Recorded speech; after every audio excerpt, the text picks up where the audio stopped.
Hola, muy buenas noches a todos y a todas. Estamos acá en una nueva oportunidad de entrevistas y en esta ocasión tenemos a una destacada profesora que tuve la oportunidad de tener clases con ella hace unos años. Es educadora de párvulo, directora del Magíster en Educación Inicial de la Universidad Andrés Bello de Concepción, Karina Villarroel. Muchas gracias por aceptar esta entrevista. Gracias, Gonzalo, por la invitación y por traerme también lindos recuerdos de aquellos años donde estuvimos juntos con tus compañeros en esas clases divertidas y profundas, de harta reflexión, me acuerdo. Sí, de harta. Realizamos reflexión incluso fuera de clase, seguíamos comentando libros Sí. y estas mismas reflexiones quiero que las retomemos en esta ocasión y en esta oportunidad hablar un poco de educación, pero generalmente introducimos al tiro el tema de la educación sin un preámbulo y me gustaría saber cómo usted llegó a estudiar párvulo y a dedicarse a enseñar.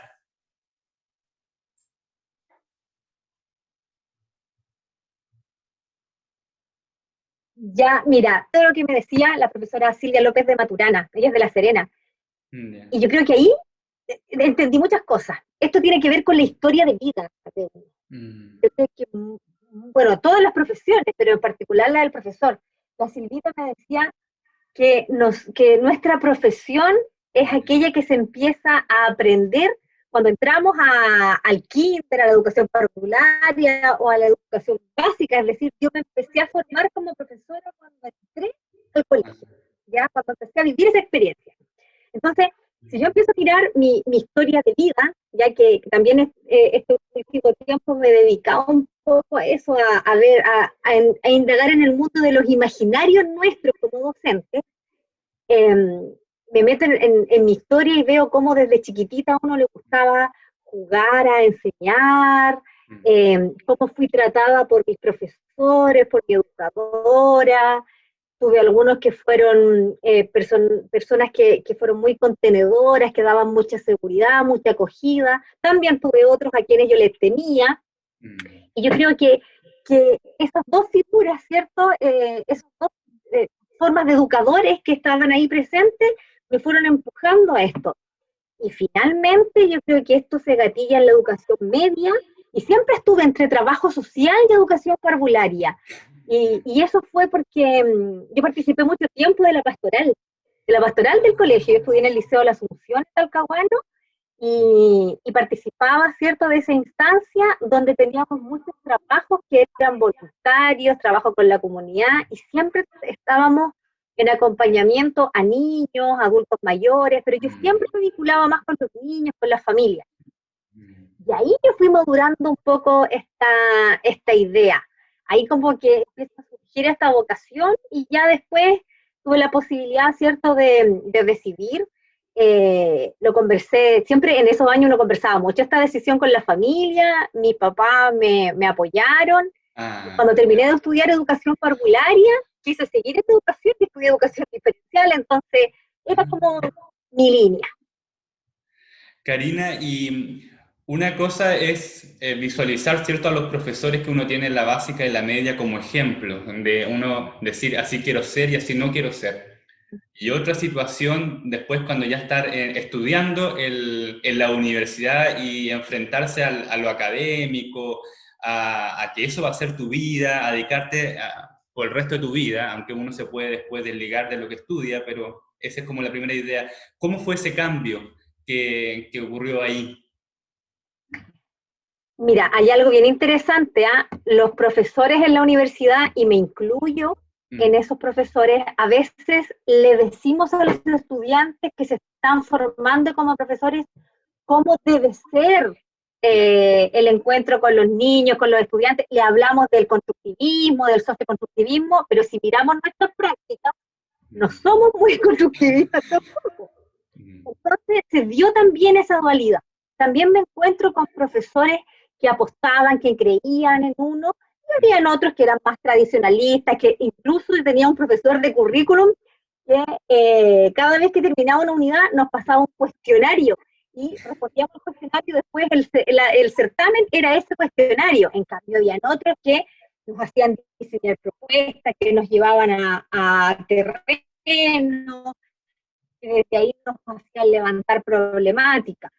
Ahora, yo creo que fue que mi malla, mi plan de estudio tenía 3 años de filosofía, Gonzalo. Tenía un año de filosofía, un año de antropología y un año de ética. Genial. Y eso siento yo que a mí me entregó un piso que de verdad fue muy potente, porque yo además tenía un año de sociología. Entonces, si te das cuenta, yo transité por disciplinas que son hermanas de la pedagogía, que son muy complementarias, ¿no? Que nos invitan a mirar la didáctica, la evaluación, las metodologías desde otra visión, desde la visión del ser humano. Entonces yo creo que eso para mí fue como impactante. Yo de hecho ahora, hace un par de semanas, ¿verdad? Cuando fallece Humberto Maturana, a mí me dio mucha tristeza, mucha angustia, pero también me sentía tan orgullosa porque cuando yo llegué a estudiar en la universidad, primer año, la profesora, mi jefa de carrera en ese momento, la señora Magdalena, dice, y van a leer, primer día de clase, y van a leer esto, y nos entrega ese archivo fotocopiado, ya, el árbol del conocimiento. Genial. Mira, la primera vez que lo leí, no entendí nada.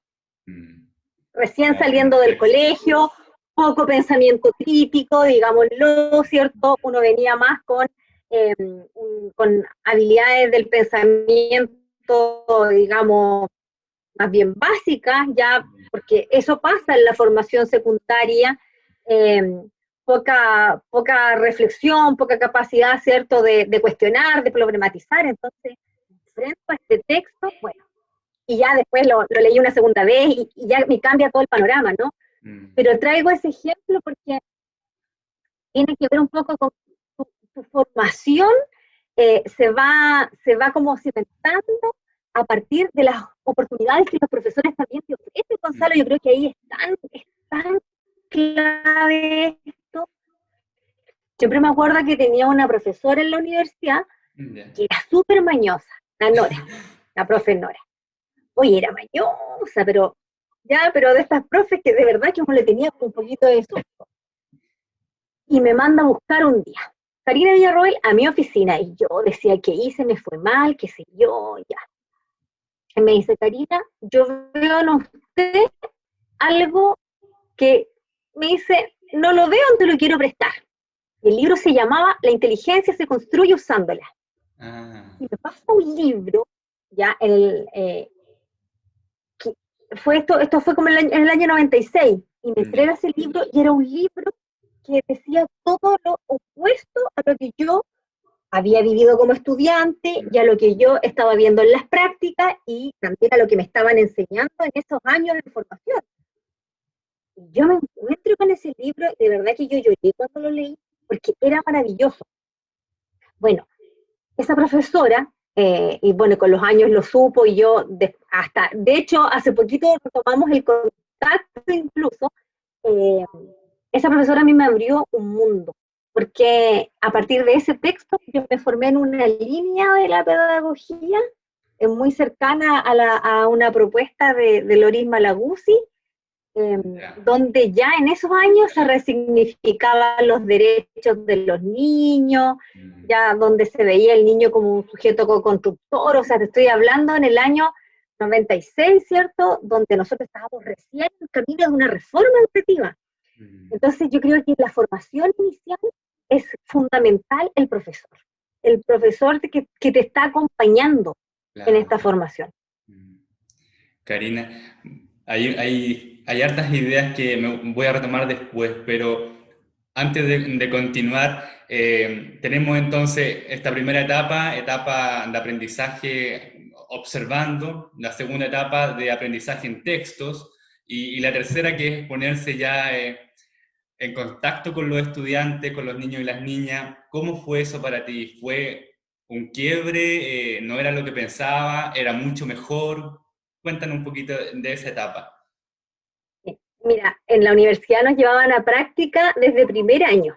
¿ya? Pero eran prácticas una vez a la semana, después 2 veces a la semana, hasta que llegabas al quinto año, porque mi Maya tenía quinto año, y en quinto año, el primer semestre, íbamos 3 veces a la semana, y ahí cambiaba todo el escenario. Gonzalo cambiaba todo, porque mucho de lo que habíamos aprendido era, yo diría que es distinto en el aula.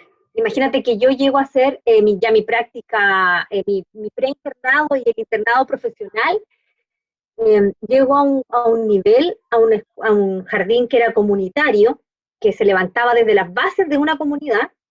En esos años la comuna, o sea, se llamaba Hualpencillo, ¿ya? Hoy día Hualpén, pero en esos años era Hualpencillo. Se levantaba una propuesta educativa desde una iglesia, desde la iglesia luterana. Yo tenía un grupo de 20 niños, y uno dice, poquito 20 niños. Tenían entre 2 años y 6 años. O sea, era un grupo heterogéneo, donde se quebraba todo el esquema que uno traía del nivel sala cuna, del nivel medio, el nivel transición. Aquí estábamos todos juntos, era una comunidad. ¿Ya? Y en el fondo, eso me invita a mí a repensar, a diseñar, a aproximarte a la cultura local, a establecer redes locales en esos años con los consultorios, ya con los agentes comunitarios, la junta de vecinos, el club deportivo, las iglesias del barrio. Y ahí aprendí otra cosa, Gonzalo, que yo creo que es fundamental en el educador. Hay una letra chica, siempre le digo yo a los estudiantes, hay una letra chica cuando uno entra a estudiar pedagogía. Y es que uno entra porque tiene uno dice siempre, me gustan los niños o tengo afinidad con los niños, ¿ya? En el fondo uno entra a estudiar porque te gusta enseñar, ya. Pero eso no tiene ninguna, digamos, concreción si tú no te vinculas con la familia y la comunidad de esos niños. Y eso yo aprendí en la práctica. Y ahí otra vez se me abre un mundo, que el profesor, que el educador, no solamente está formado para trabajar en aula con niños y niñas, sino que también hay un ejercicio profesional que uno lo puede desarrollar con las familias, con la comunidad. Y ese camino tomé yo después. Y eso fue a partir de la práctica. Karina, y cuando tú comentabas en la respuesta anterior de estas asignaturas como de antropología, sociología y ética, estas asignaturas, ¿en qué contexto están hoy? En la situación de enseñanza universitaria en los estudiantes. ¿Cómo está la formación curricular que se está manejando en las universidades hoy en día?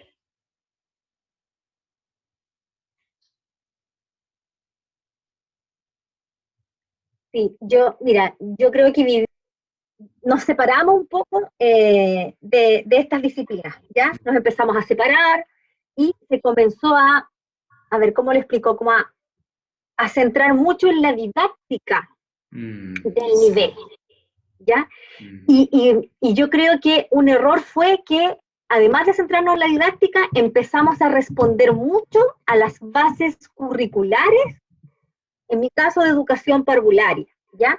Entonces se comienza a enseñar lo que el currículum prescrito establece, que no es malo, en la medida que yo también entregue este otro soporte, que es la base, porque finalmente los educadores se van a las bases curriculares, pero ahí está lo que se espera que aprendan los niños y las niñas, los estudiantes, pero ¿qué está a la base de eso? ¿Qué imagen de niño? ¿Qué concepción de la pedagogía?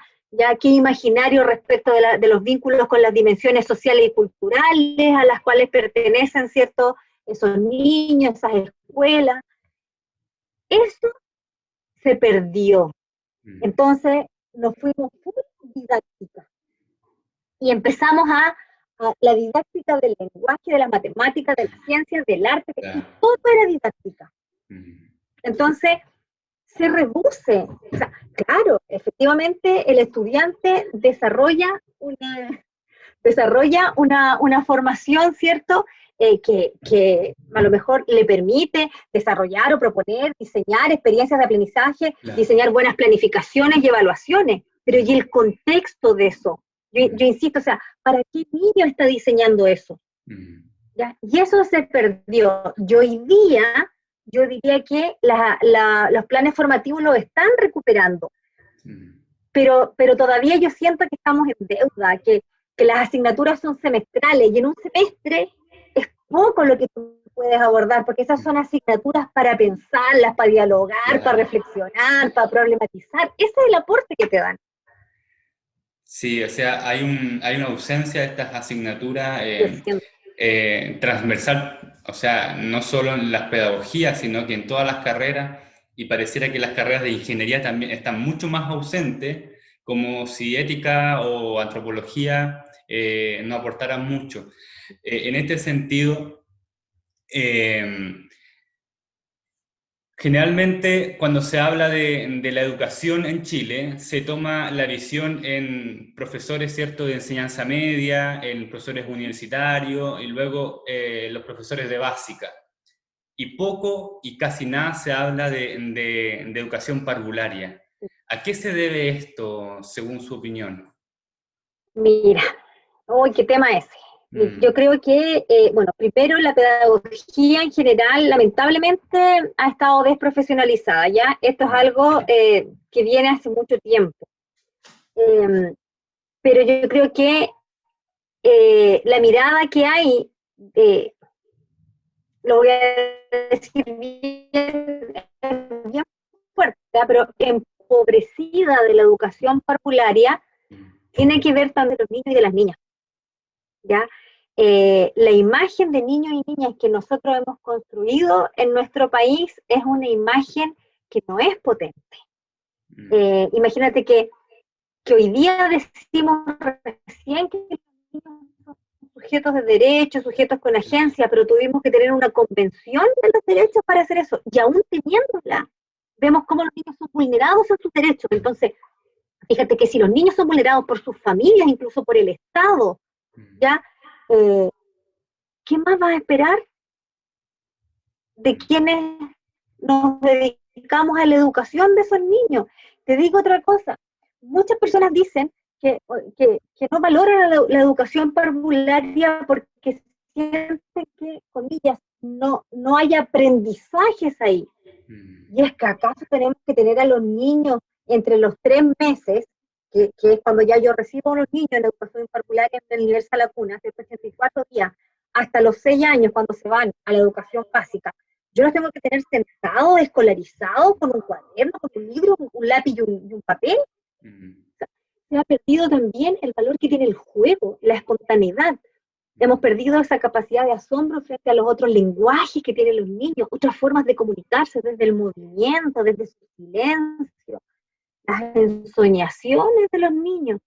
Entonces, si el adulto en general no percibe a los niños como sujetos, ¿cierto? Como agentes eh, que tienen posibilidad, que primero tienen una cultura de infancia que les es propia y que tienen mm, posibilidades constructivas en su entorno, ¿ya?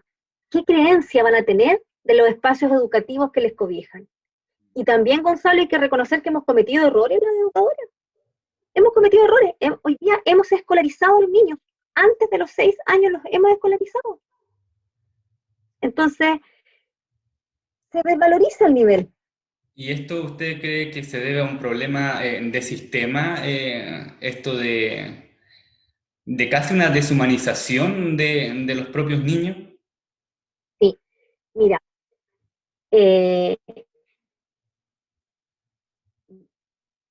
yo creo que no le podemos echar la culpa al sistema. Y voy a hacer Mm, una pequeña distinción. ya, Probablemente el sistema nos impone algunas cosas. ¿Ya? El ya, Ministerio de Educación, por ejemplo, hoy día contexto pandemia, ¿qué dijo el Ministerio? Que hay una priorización curricular. ¿Ya? Es decir, de las bases curriculares, como estamos en este contexto de confinamiento, ¿cierto? No presencialidad, vamos a delimitar qué es lo que se espera que los niños aprendan y aparece un nuevo documento curricular que es la priorización. Es decir, ¿qué aprendizaje se espera que los niños alcancen? mm, Eso te dice el sistema, pero ¿quién es el que toma ese documento, Gonzalo? Soy yo como educador. Yo lo tomo, lo contextualizo y decido si esa priorización es pertinente aquí, hoy día, en Concepción, en la Villa Universidad de Concepción, y si es pertinente en Punta Arenas o en Arica. O sea, creo que hay un potencial creativo del educador que todos tenemos, la autonomía docente, que no la estamos aprovechando. ¿Y qué es lo fácil después, Gonzalo? Decir que el sistema tiene la culpa, que me siento visionador por el jefe de UTT. Perfecto. Yo siempre le digo a los estudiantes, a mis colegas, ok, estos son los contenidos que tengo que alcanzar. Perfecto. Me están diciendo qué se espera que aprendan los niños, qué habilidades se espera que ellos desarrollen. No me están diciendo cómo. El cómo es mío. El cómo es mío. Y yo veo, ¿cierto? En conjunto con los niños, con las niñas, cómo es que aprendemos eso. Y ahí tú tienes dos caminos. El camino corto y fácil, que es el que yo digo del lápiz y papel, pues vamos haciendo cosas y yo dirijo la actividad y los 30 niños hacen lo que yo digo y aprendemos todo a la misma hora, en el mismo lugar, con el mismo material. O tomo el camino largo, el camino del proyecto, el camino de las ensoñaciones, el camino de las preguntas de los niños, donde algunos quieren trabajar de forma personal, otros hacen pequeños grupos, y cada uno está con su propuesta. Y eso es un tremendo camino, pero es más potente. Es más trabajo, sí, yo lo reconozco, pero es más potente. Hay más posibilidades de aprendizaje.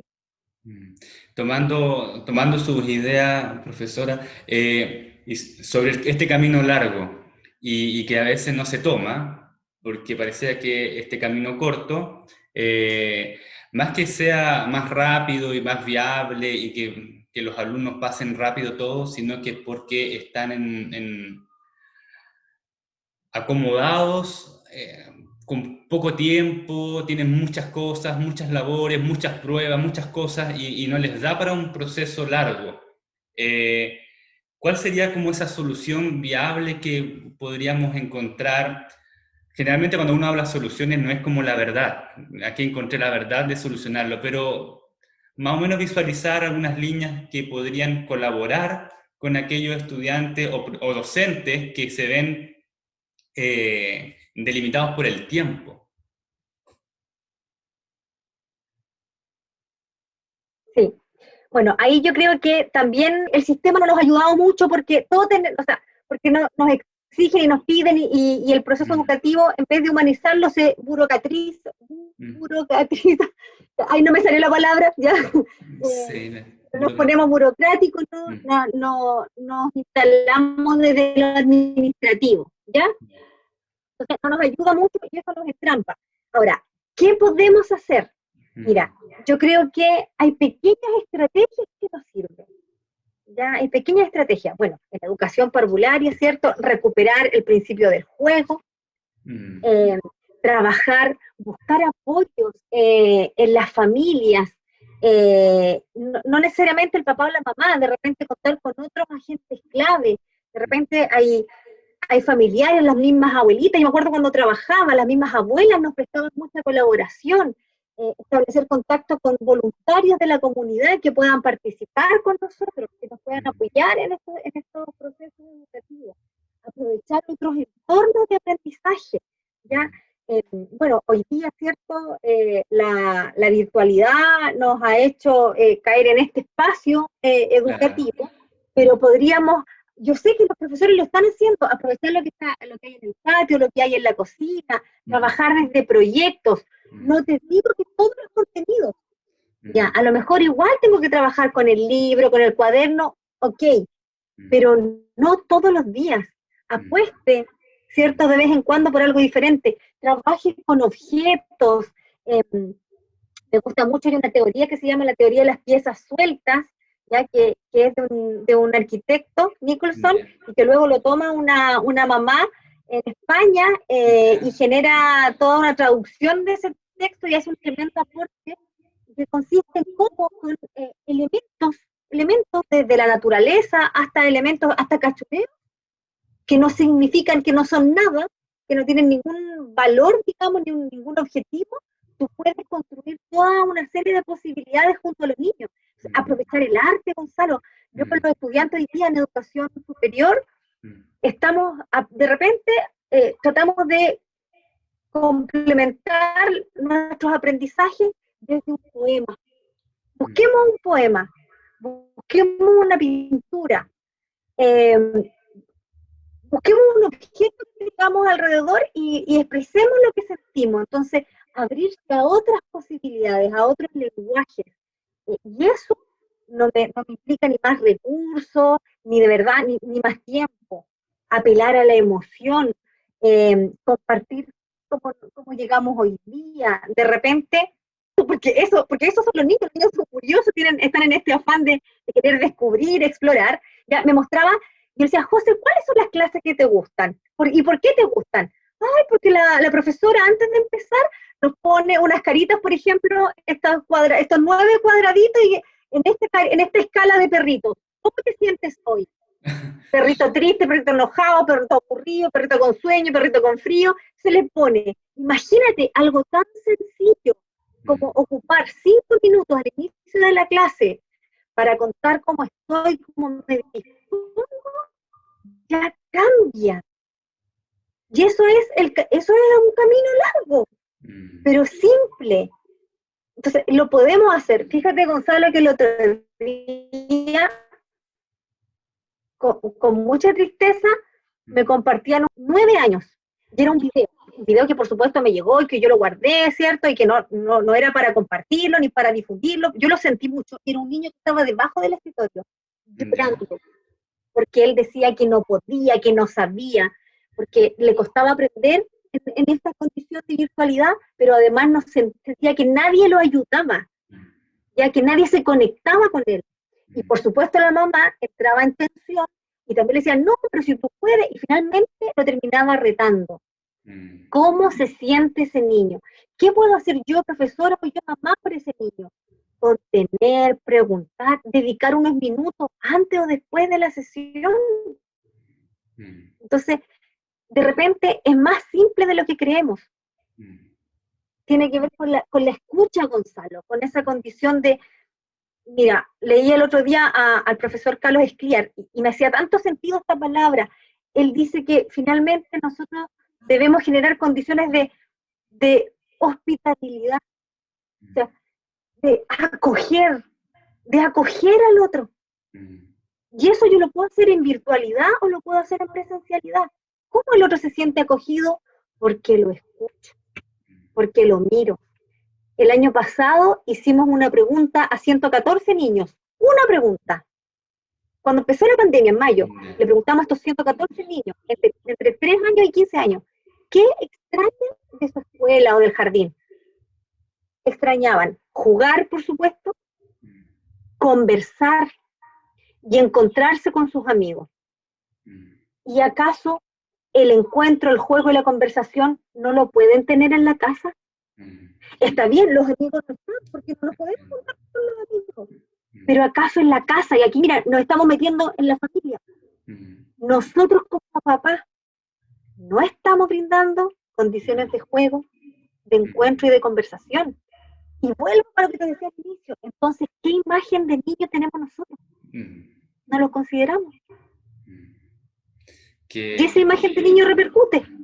Qué profundo lo que dice y emociona un poco de lo desconectados que estamos como sociedad, porque palabras como hospitalidad, acoger, cuesta tanto en la sociedad actual y son palabras que de nuestra propia humanidad, o sea, ahí nos damos cuenta de que estamos muy actuando como con la razón y la lógica y el aprobar todo rápido todo. Y en este mismo sentido usted ya había hablado un poco en las respuestas anteriores, pero con la pandemia. El 18 de octubre, ¿cierto?, marcó como un antes y un después en la sociedad. Una crisis que va a tener para mucho tiempo más de diálogo, debate, y luego vino la pandemia que profundizó más la crisis. En estos dos aspectos, y especialmente dirigiéndose a lo que es la educación, ¿cuáles son las visiones que usted ve para mejorar la educación en Chile, pero especialmente en párvulo, aprovechando todo este auge de reconstrucción que estamos viviendo? Sí, bueno, no olvidemos que el estallido finalmente, ¿cierto? Yo creo que en algún momento íbamos a estallar, todo, pero le debemos mucho a los jóvenes, a esos jóvenes que fueron guardando, guardando, acumulando, ¿cierto? Sus tensiones, sus dolores. Hay mucho dolor con la escuela, Gonzalo. Yo trabajo con estudiantes de pedagogía de primer año y todos traen mucho dolor, mucha rabia. Por lo tanto, yo creo que los desafíos que a mí se me vienen a la cabeza tienen que ver primero con cuestionarnos al interior de las comunidades educativas, no qué niño queremos formar, no miremos para hoy día, cuál es la imagen del niño hoy día, qué es una niña, un niño para mí, porque si para mí ellos son sujetos de derecho, sujetos con agencia, co-constructores, entonces lo que yo voy a configurar para ellos como posibilidades de aprendizaje van a ser de real protagonismo.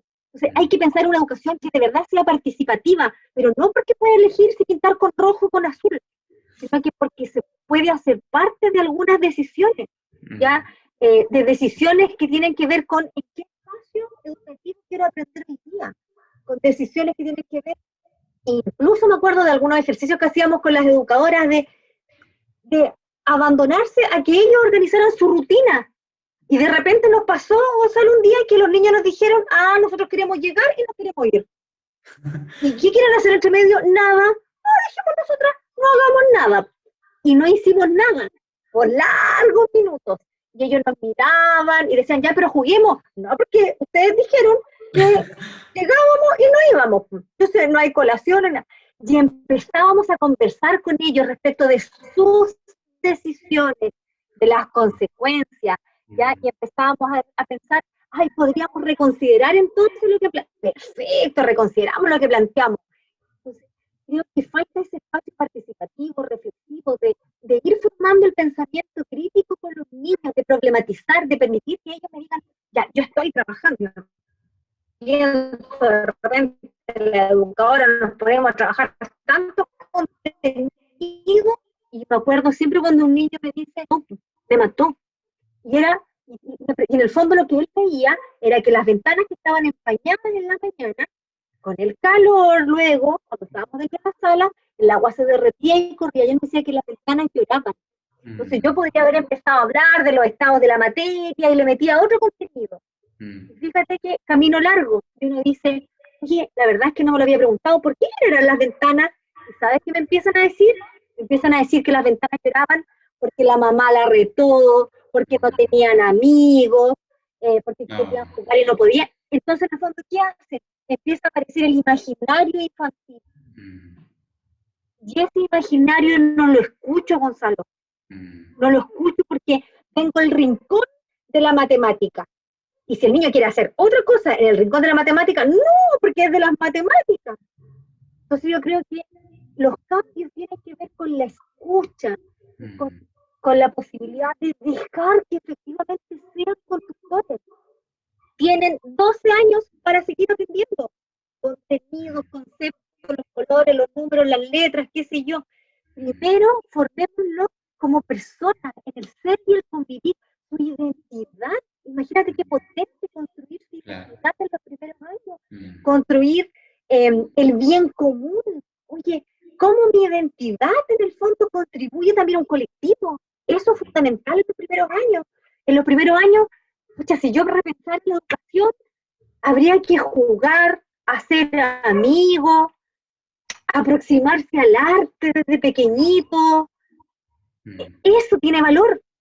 Después iremos aprendiendo otras cosas. Después vamos a decodificar las letras. Después vamos a eso. ¿Ya? Entonces, pero no, nosotros vemos al niño como un adulto en miniatura.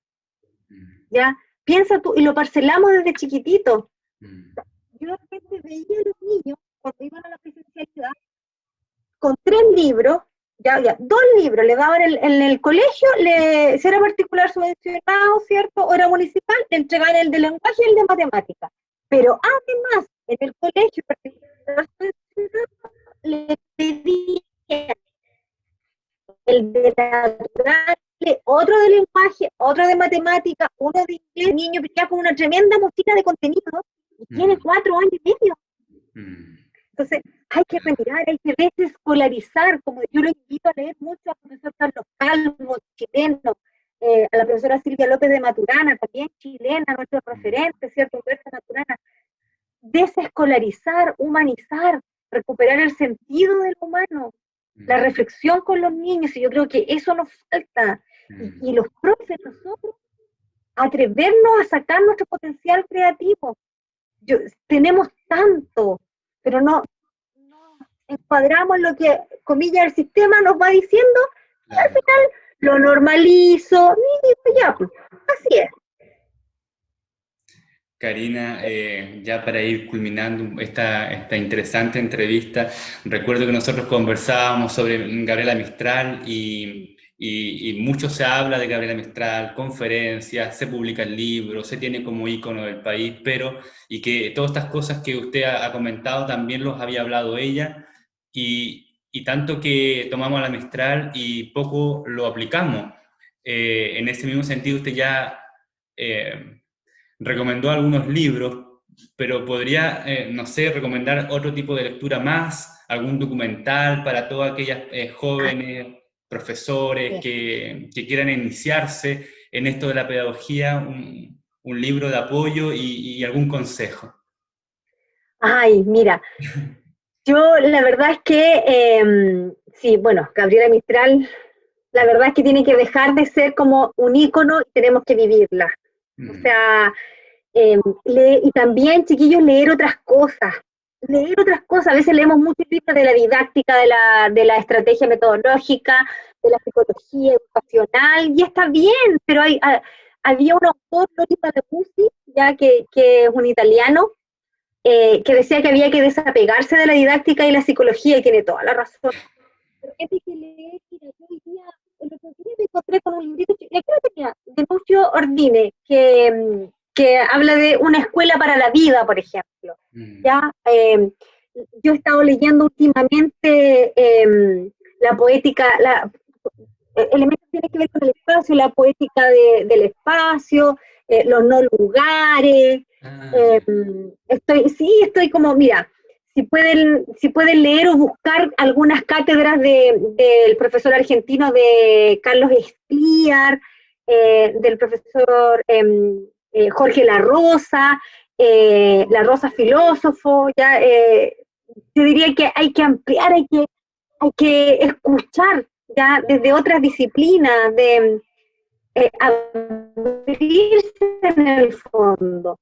Ya, yo desde la pedagogía, yo soy muy cercana a las lecturas, como te decía, de Malaguzzi, de Oyuelo, de Carla Rinaldi, ya, porque en el fondo me fui acercando desde la propuesta de la pedagogía Rayo Emilia, pero abrirme también a estas otras posibilidades. Bueno, Humberto Maturana ya lo comentaba, creo que por ahí hay harto que explorar. Y profesores chilenos, ya yo les decía, el profe Carlos, la profe Silvia, léanlo, búsquenlo, ¿ya? Documentales, para mí es un clásico la educación prohibida, es un clásico.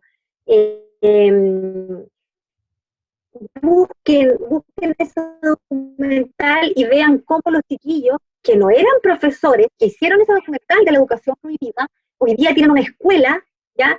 Que en el fondo ellos lo llaman escuela, es un proyecto educativo alternativo, o sea, pudieron después de años materializar eso, vivirlo y trabajar en función, en Buenos Aires, ¿cierto? Trabajan en función a algunos voluntariados, donaciones.